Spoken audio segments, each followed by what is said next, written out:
Hi everyone! Today I'm going to read Add a Twist, Scientist by Andrea Beatty and illustrated by David Roberts.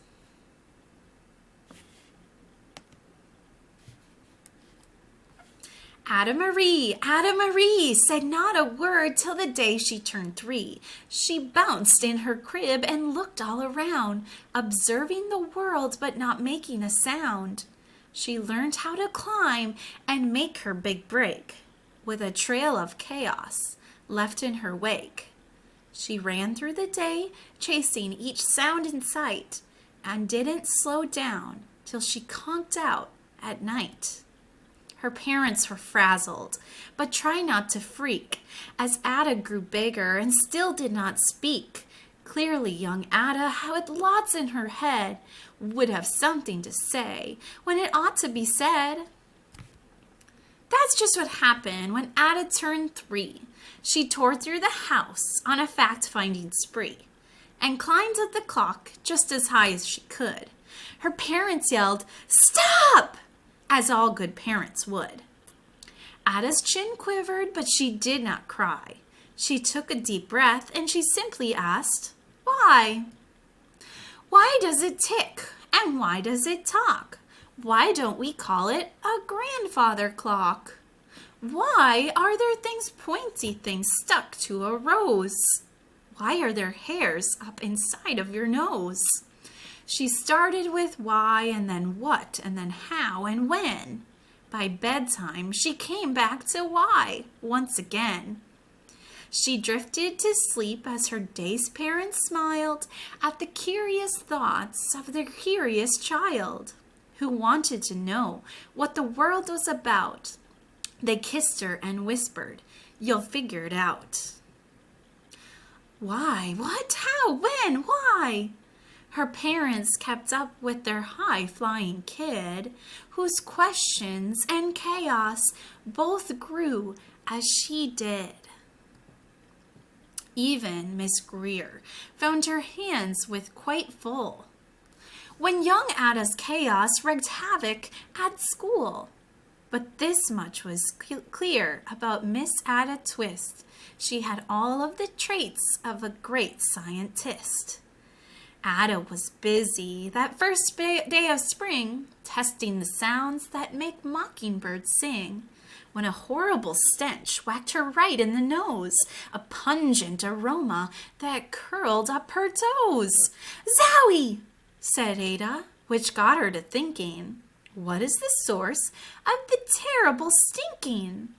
How does a nose know there's something to smell? How does it still stink if there's no nose to tell? She rattled off questions and tapped on her chin. She'd start at the start where she ought to begin. A mystery, a riddle, a puzzle, a quest. This was the moment that Ada loved best. Ada did research to learn all about smelling of smells, both the stinky and good. One hypothesis Ada thought could be true. The terrible stink came from Dad's cabbage stew. She tested and tested, but soon Ada knew it was time to come up with hypothesis 2. Then zowie, the stink struck again, just like that. Hypothesis 2, it's caused by the cat.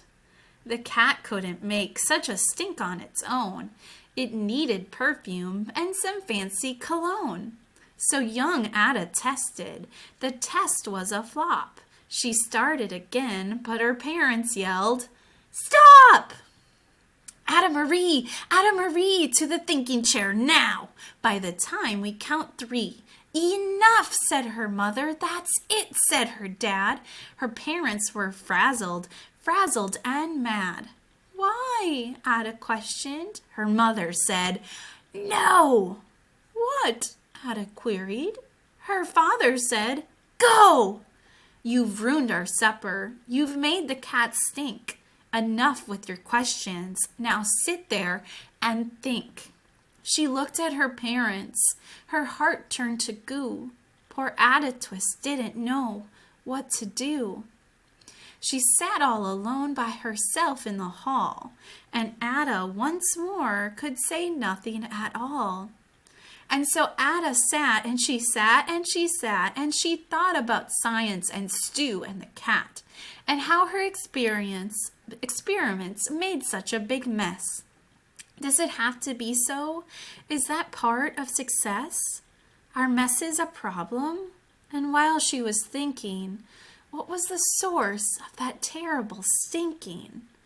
Ada Marie did what scientists do. She asked a small question, and then she asked two, and each of those led her to 3 questions or more, and some of those questions resulted in 4. As Ada got thinking, she really dug in. She scribbled her questions and tapped on her chin.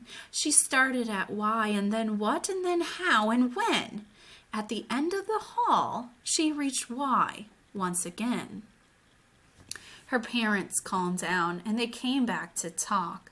They looked at the hallway and just had to gawk. No patch of bare paint could be seen on the wall. The thinking chair now was the great thinking hall. They watched their young daughter and sighed as they did. What would they do with this curious kid who wanted to know what the world was about? They smiled and whispered, "We'll figure it out." And that's what they did, because that's what you do. When your kid has a passion and heart that is true.